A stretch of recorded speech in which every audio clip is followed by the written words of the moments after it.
नमस्कार दोस्तों, मैं सतपाल जांगड़ा आपके अपने YouTube चैनल शिक्षापुर पे आपका हार्दिक स्वागत करता हूं। तो आज हम नेक्स्ट लेक्चर लेके आए हैं किसका, हरियाणा जीके का। पहले हमने पढ़ा था इंट्रोडक्शन ऑफ हरियाणा। हरियाणा के जो इंट्रोडक्शन जो बेसिक्स पॉइंट है वो हमने देखे थे, जो एग्जाम रिव्यू के हिसाब से बहुत इंपॉर्टेंट थे। तो आज हम स्टार्टिंग करने वाले हैं हरियाणा के इतिहास की। किसकी स्टार्टिंग करेंगे? हरियाणा का इतिहास। हरियाणा का इतिहास। बच्चों का सबसे बड़ा फैक्ट क्या है, सबसे बड़ा इशू क्या है कि मतलब हरियाणा के कई नाम हैं, कई चीजों में क्या क्या नाम दिया गया है, बच्चे कंफ्यूज हो जाते हैं। तो हम इसको ट्रिक के साथ करेंगे आज, क्योंकि एग्जाम में जो भी आता है ना, बच्चा कंफ्यूज हो जाता है कि इसको क्या कहा गया था, महाभारत में क्या बोला था, ऋग्वेद में क्या बोला था। तो आज हम उसी की बात करने वाले हैं। सबसे पहले हम देखेंगे कि जो हरियाणा शब्द का हरियाणा नाम कहां से मिला। सबसे पहला पॉइंट है, जो भी हम पॉइंट करेंगे सारे इंपॉर्टेंट करेंगे, एग्जाम ओपीयू के हिसाब से बहुत इंपॉर्टेंट है। सबसे पहले हम बात करते हैं कि हरियाणा का नाम हरियाणा कहां से मिला था। हरियाणा का नाम हरियाणा कहां से मिला था? तो कहां से मिला था? ये मिला था हमारा चाहमन ग्रंथ से। एग्जाम में आ जाए कि हरियाणा का नाम हरियाणा किस ग्रंथ में मिला था, तो चाहमन ग्रंथ में। ठीक है, अब देखो एग्जाम में क्या आएगा कि हरियाणा को क्या माना जाता है, कि हरियाणा पुराने समय में क्या बोला जाता था। हरियाणा को पुराने समय की बात करें, पुराने समय में हरियाणा को क्या बोला जाता था। अब देखो इसको हम ट्रिक से करते हैं। पुराना क्या होता है? जैसे हमारा समाज है, समाज के अंदर पुराना आदमी कौन होगा? जो बूढ़ा होगा। अब सबसे बूढ़े भगवान की बात करते हैं, कौन? हमारा ब्रह्मा है। तो हरियाणा को पुराने समय क्या बोला जाता था? पहला पॉइंट, ब्रह्म प्रदेश। ब्रह्म प्रदेश, या बोल सकते हैं इसको ब्रह्म ऋषि। ब्रह्म ऋषि। एक पॉइंट और है हमारा कि ब्रह्मा की उत्तर वेदिका। क्या बोलेंगे? ब्रह्मा की उत्तर वेदिका। ठीक है, ब्रह्मा की उत्तर वेदिका। तो एग्जाम में तीनों पॉइंट से कोई भी पॉइंट उठा सकता है एग्जामिनर। ठीक है, ब्रह्म प्रदेश भी दे सकता है, ब्रह्म ऋषि भी दे सकता है, ब्रह्मा की उत्तर वेदिका भी दे सकता है। ठीक है, अब नेक्स्ट बात करते हैं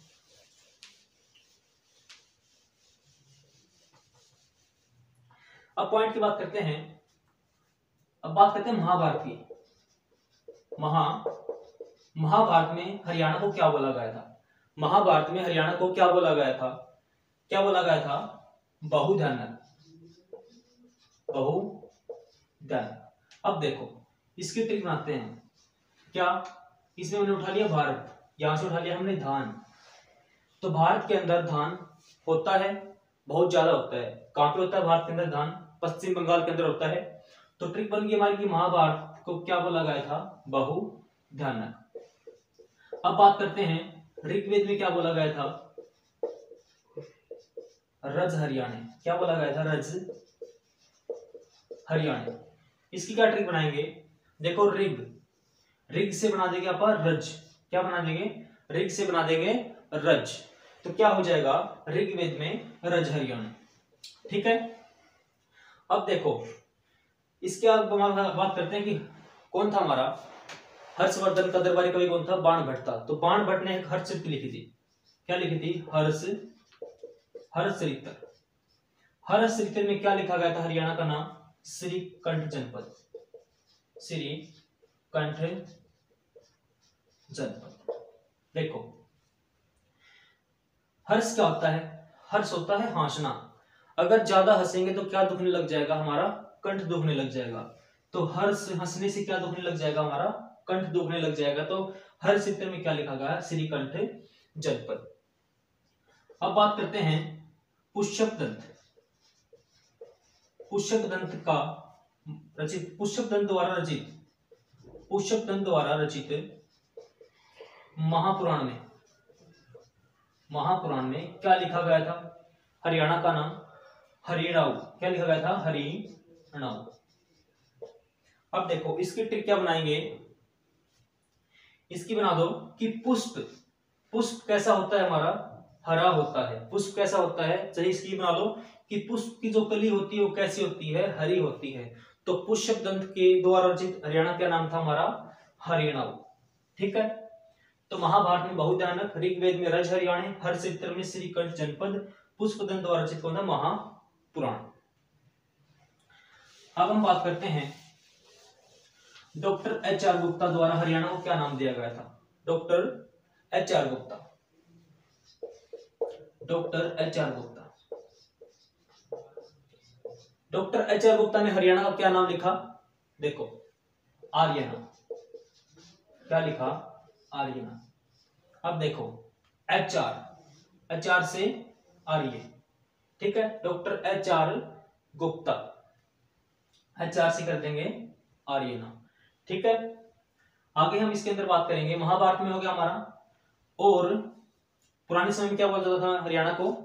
ब्रह्म प्रदेश बोला जाता था। ठीक है, और ये हमारे कुछ इंपॉर्टेंट नाम थे जो एग्जाम में आते हैं, हमने ट्रिक के साथ किए, और एग्जाम में शायद ही इनसे बाहर कोई जाएगा। सभी बेसिक क्वेश्चन है, इंट्रोडक्शन है, फिलहाल यही से पूछ जाते हैं क्वेश्चन। ठीक है, अब हम बात करते हैं किसकी? हरियाणा के अंदर संगीत की। किसकी बात करेंगे? संगीत की। अब हम बात करने वाले हैं किसकी? संगीत। संगीत, संगीत का साक्ष्य कहां मिला था? बेसिक में आता है संगीत का साक्ष्य कहां मिला था, कब मिला था? तो इस पॉइंट को हम नोट करेंगे। कहां मिला था संगीत का पहला साक्ष्य? एक जगह है हमारी सुध। कौन सी जगह है? सुध। कहां पे है? यमुनानगर के अंदर। कहां पे है? यमुनानगर के अंदर है सुध जगह। यहां पे सबसे पहले संगीत के साक्ष्य मिले थे। क्या मिले थे? संगीत के साक्ष्य। और कौन सी शताब्दी में? दूसरी शताब्दी में। कौन सी में? दूसरी शताब्दी में। तो एग्जाम में क्वेश्चन उठ सकता है कि संगीत के साक्ष्य पहली बार कहां मिले थे? तो एग्जाम में आ जाएगा शुद्ध यमुनानगर। कब मिले थे? दूसरी शताब्दी में मिले थे। और क्या मिला था? बैलगाड़ी मिली थी। क्या मिली थी? बैलगाड़ी। और बैलगाड़ी में कुछ व्यक्ति बैठे थे जिनके पास कुछ ऐसे यंत्र थे जो संगीत में यूज होते हैं। उससे अनुमान लगाया गया था कि ये जो साक्ष्य हैं ये संगीत से रिलेटेड हैं, संगीत से मिलते जुलते हैं। तो हिस्ट्री के अंदर कोई प्रूफ नहीं मिलता, हिस्ट्री के अंदर सिर्फ अनुमान लगाया जाता है कुछ साक्ष्य देखकर। ठीक है, तो बैलगाड़ी मिली थी, बैलगाड़ी में कुछ व्यक्ति बैठे थे, उनके पास जो यंत्र थे वो संगीत से संबंधित थे। ठीक है, और कब मिले थे? दूसरी शताब्दी में मिले थे। अब हम बात करने वाले हैं, अब सीधी बात करेंगे छठी शताब्दी किसने? ठीक है, छठी शताब्दी में किसका राज था? यहाँ पे कौन सा था? पुष्यभूति वंश। कौन सा था? पुष्यभूति वंश। पुष्यभूति वंश का और नाम क्या है? एग्जाम में पुष्यभूति वंश भी आ सकता है और इसका नाम भी आ सकता है वर्धन वंश। वर्धन वंश। ठीक है, इसके अंदर हम वही पॉइंट निकालेंगे जो एग्जाम ओवरव्यू के हिसाब से इंपॉर्टेंट है। तो बोल सकते हैं कि पुष्यभूति वंश कब था? छठी शताब्दी में था। इसका और नाम क्या है? वर्धन वंश। और जो हमारा स्थानेश्वर मंदिर है, स्थानेश्वर मंदिर में शिव मंदिर है, स्थानेश्वर में, स्थानेश्वर के अंदर जो शिव मंदिर है, शिव मंदिर है, उसका निर्माण किसने करवाया था? उसका निर्माण किसने करवाया था? तो किसने करवाया था? पुष्यभूति वंश ने करवाया था। पुष्यभूति वंश। ठीक है, पर यहाँ पे एक फैक्ट है कि बोर्ड एग्जाम में आ जाए कि स्थानेश्वर के शिव मंदिर का पुनर्निर्माण किसने करवाया था? 2 बार निर्माण किसने करवाया था? तो 2 बार की बात आ जाए तो क्या हो जाएगा? सदाशिव राव हो जाएगा, सदाशिव। ठीक है, और स्थानेश्वर किसका प्राचीन नाम है? किसका है? थानेश्वर का। थानेसर का प्राचीन नाम क्या है? स्थानेश्वर। और स्थानेसर कहाँ पे पड़ता है? कुरुक्षेत्र के अंदर पड़ता है। कहाँ पड़ता है? कुरुक्षेत्र के अंदर पड़ता है। ठीक है, तो कितने पॉइंट हो गए कि पुष्यभूति वंश कब था? 6वीं शताब्दी में था। पुष्यभूति वंश का दूसरा नाम क्या है? वर्धन वंश है। स्थानेश्वर के शिव मंदिर का निर्माण किसने करवाया? पुष्यभूति वंश ने करवाया। पुनर्निर्माण किसने करवाया? सदाशिवराव ने करवाया। स्थानेश्वर किस शहर का प्राचीन नाम है? किसका प्राचीन नाम है? थानेसर का नाम है। स्थानेश्वर जगह कहां पड़ती है? कुरुक्षेत्र के अंदर पड़ती है। तो 5 से 6 पॉइंट इसी से निकल गए। ठीक है, अब आगे हम बात करेंगे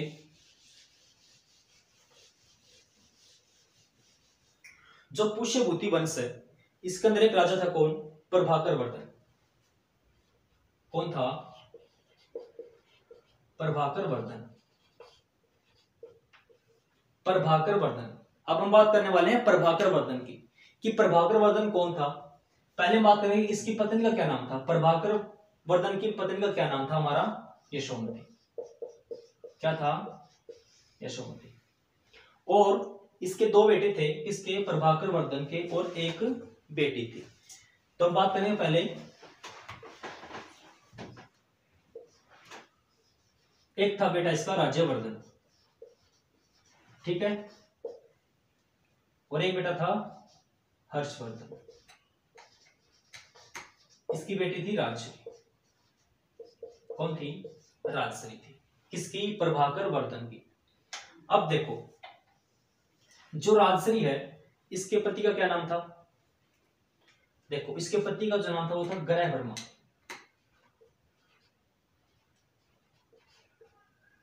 ठीक है, क्या नाम था?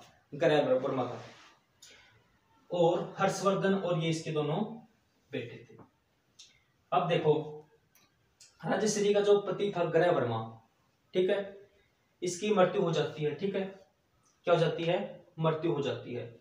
और उस मृत्यु का बदला लेने कौन जाता है? फिर राज्यवर्धन जाता है। कौन जाता है?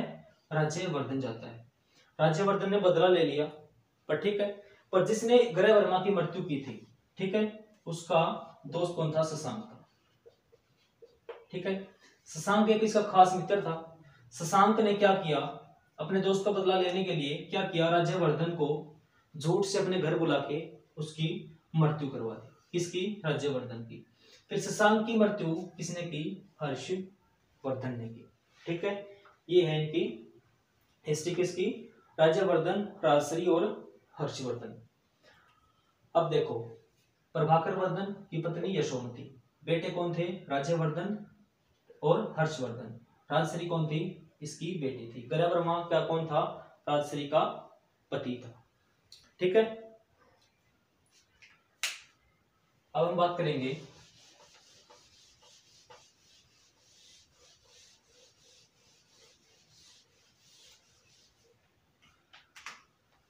करने वाले हैं हर्षवर्धन।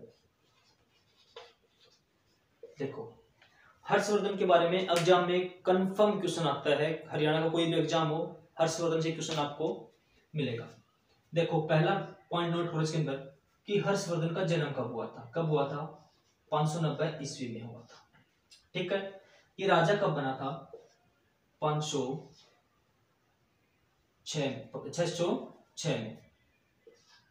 606 ईस्वी में ये राजा बना था। यहाँ पे जन्म हुआ था। और जब ये राजा बना था उस टाइम पे इसकी उम्र कितनी थी? मात्र 16 वर्ष थी। ठीक है, 16 वर्ष थी। ठीक है, अब बात करते हैं कि हर्षवर्धन की राजधानी कौन सी थी। देखो, पहली राजधानी क्या थी इसकी? थानेश्वर। थानेश्वर पहली राजधानी, पहली राजधानी। दूसरी राजधानी कौन सी थी इसकी? कन्नौज। कौन सी थी? कन्नौज दूसरी राजधानी थी। किसकी? हर्षवर्धन। ठीक है, 590 ईस्वी में इसका जन्म हुआ था। राजा कब बना था? 6 महीना था। 16 वर्ष की उम्र में ये राजा बन गया था। थानेसर इसकी पहली राजधानी थी एंड कन्नौज इसकी दूसरी राजधानी थी। फिर क्या हुआ? फिर देखो, अब बात करते हैं इसी के अंदर 629 ईस्वी में, 629 629 ईस्वी में कौन आया था? ह्वेनसोंग आया था। कौन आया था? ह्वेनसोंग। ह्वेनसोंग कौन था? एक चीनी यात्री था। कौन था? चीनी यात्री था। ठीक है। ह्वेनसोंग हर्षवर्धन के शासनकाल में भारत आया था और ये एक चीनी यात्री था और इसकी एक बुक थी कौन सी? सीयू की। कौन सी थी? सीयू की। ठीक है। अब देखो एग्जाम में पूछ लिया कि भारत में कब आया था? 629 ईस्वी में। अब बात करते हैं कि हरियाणा में फाहियान कब आया था? फाहियान यानी ह्वेनसोंग। फाहियान तो चंद्रगुप्त के शासनकाल में आया था। हम बात करें ह्वेनसोंग की, तो ह्वेनसोंग हरियाणा के अंदर कब आया था? तो ये आया था 634 ईस्वी में। 634 ईस्वी में आया था और 644 ईस्वी तक ये हरियाणा के अंदर ही रहा था। तो हरियाणा के अंदर ह्वेनसोंग कितने साल रहा था? मात्र 10 साल रहा था। कब आया था? 634 में आया था, 644 ईस्वी तक ये रहा था। और इसके अंदर इंपॉर्टेंट क्या है? हर्षवर्धन का युद्ध हुआ था किसके साथ? पुलकेशिन द्वितीय के साथ। किसके साथ हुआ था? पुलकेशिन द्वितीय के साथ। पुलकेशिन द्वितीय। ठीक है। पुलकेशिन द्वितीय के साथ इसका क्या हुआ था? युद्ध हुआ था पुलकेशिन द्वितीय के साथ। कब हुआ था? 634 ईस्वी से 635 ईस्वी तक। ठीक है। किसका हुआ था? हर्षवर्धन का हुआ था। कहां पे हुआ था? नर्मदा नदी के ऊपर हुआ था। नर्मदा नदी के ऊपर हुआ था। किसका? पुलकेशिन द्वितीय का। और इसमें पुलकेशिन द्वितीय जीत गया था। और जब पुलकेशिन द्वितीय था ये किस वंश थे सा? किस वंश की बात करें इसके? चालुक्य वंश की। तो कौन से वंश से था? चालुक्य वंश से। चालुक्य वंश से कौन सा था? हमारा पुलकेशिन द्वितीय था। ठीक है। और इसके अंदर इंपॉर्टेंट क्या देखो, अभी इसको रिवाइज करते हैं। हर्षवर्धन का जन्म कब हुआ था? 590 ईस्वी में हुआ था। और राजा कब बना? 606 में हुआ था। कितनी उम्र में बना था? 16 वर्ष की उम्र में। थानेसर इसकी पहली राजधानी थी, कन्नौज इसकी दूसरी राजधानी थी। 629 ईस्वी के अंदर ह्वेनसोंग चीनी यात्री हर्षवर्धन के शासनकाल में भारत आया था और 634 ईस्वी में हरियाणा के अंदर आया था और 644 ईस्वी तक वो हरियाणा में रहा था। कितने साल रहा था? 10 साल रहा था। ठीक है। हर्षवर्धन का युद्ध हुआ था किसके साथ? पुलकेशिन द्वितीय के साथ। कब हुआ था? 634 से 635 तक हुआ था। कौन सी नदी पे हुआ था? नर्मदा नदी के ऊपर हुआ था। कौन जीता था? पुलकेशिन द्वितीय जीता था। और पुलकेशिन द्वितीय किस वंश से था? चालुक्य वंश से था। ठीक है। अब हम बात करेंगे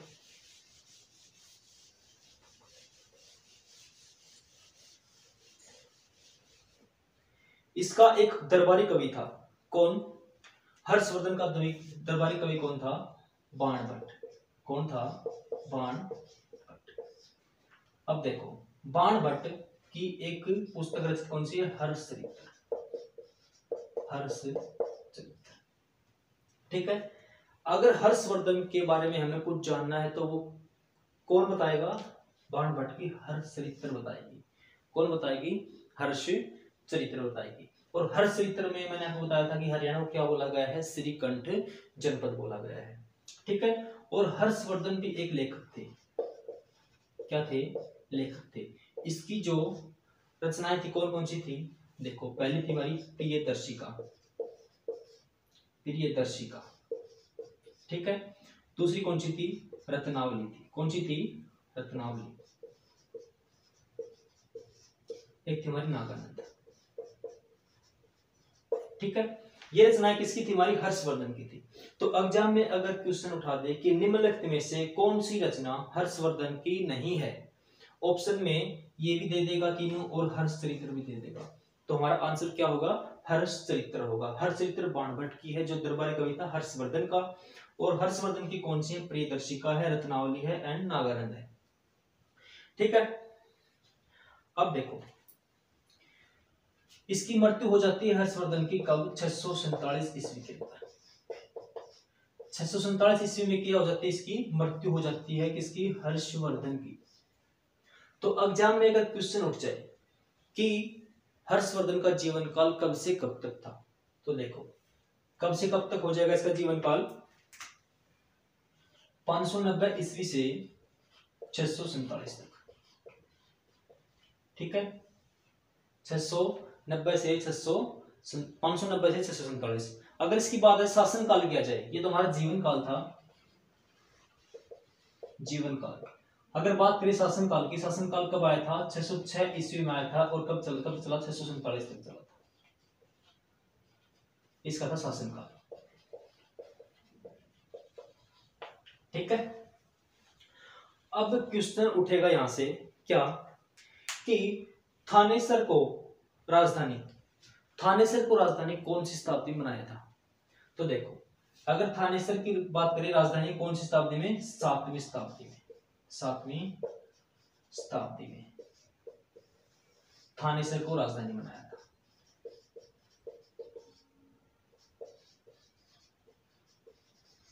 ठीक है, थानेसर को राजधानी बनाया था किसने? हर्षवर्धन ने। अगर बात आ जाए कि हर्षवर्धन का जन्म कौन सी शताब्दी में हुआ था, तो 6वीं शताब्दी में हुआ था। किसका? हर्षवर्धन का जन्म। अगर इसकी राजधानी पूछे तो 7वीं शताब्दी है।